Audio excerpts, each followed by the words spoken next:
Indonesia punya rencana yang super ambisius nih. Sebuah rencana induk selama 20 tahun ke depan untuk masa depan digital kita.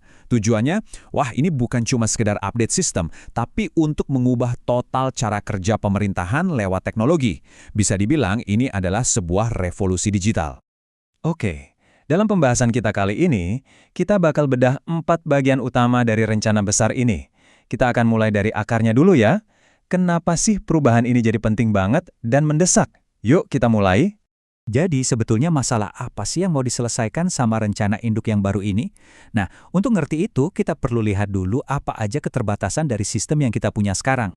Rencana ini tuh sebetulnya adalah bagian dari mimpi kita yang jauh lebih besar, yaitu Indonesia Emas 2045. Tapi ya itu, untuk bisa sampai ke sana, cara-cara lama yang selama ini kita pakai harus dievaluasi ulang, nggak bisa lagi pakai cara yang sama. Pendekatan e-government yang lama itu sebetulnya bukan hal yang buruk ya, itu adalah awal yang baik. Tapi, ada masalah fundamental. Layanannya seringkali parsial, terpisah-pisah. Setiap kementerian atau lembaga punya sistem sendiri-sendiri kayak jalan masing-masing gitu. Akibatnya, fokusnya jadi bukan ke kemudahan buat kita sebagai warga, tapi malah lebih ke struktur internal pemerintahannya. Nah, ini dia titik baliknya. Rencana ini mendorong perubahan cara berpikir yang fundamental. Jadi bukan lagi sekedar bikin layanan jadi online, tapi benar-benar membangun sebuah pemerintah digital. Beda loh artinya. Coba deh kita lihat, pergeseran paradigmanya kelihatan jelas banget di sini. Dulu pendekatannya itu dari atas ke bawah atau top down dan semuanya berpusat pada pemerintah.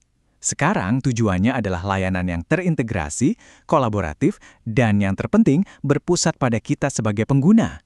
Ini perubahan yang sangat besar. Jadi visi baru ini bukan cuma soal mindahin formulir dari kertas ke website ya, bukan, sama sekali bukan itu. Ini tentang memikirkan ulang, merombak total, gimana caranya layanan pemerintah itu dirancang dan diberikan kepada kita, dari nol. Oke, pertanyaannya, gimana cara mewujudkannya? Nah, rencana ini nggak cuma angan-angan, tapi ditopang sama 5 pilar strategis yang jadi cetak biru atau blueprint perubahannya. Kalau kita lihat kelima langkah ini, kelihatan banget kan betapa komprehensifnya rencana ini. Jadi nggak cuma ngomongin soal teknologi, tapi juga mencakup kebijakannya, proses bisnisnya, dan yang paling-paling penting, pengembangan sumber daya manusianya. Karena tanpa orang yang tepat, teknologinya nggak akan jalan. Yuk, sekarang kita masuk ke bagian terakhir, dan kita lihat gimana semua ini terhubung ke gambaran yang lebih besar buat negara kita, dan tentunya buat kita semua sebagai warganya. Tujuan akhirnya? Wah, ini ambisius banget. Menggunakan transformasi digital ini sebagai pendorong utama, sebagai mesinnya, untuk mengubah Indonesia menjadi negara maju yang berpenghasilan tinggi pada tahun 2045 nanti. Pada akhirnya, untungnya buat kita apa sih? Nah, kalau rencana ini berhasil, dampaknya bakal kita rasakan langsung sehari-hari.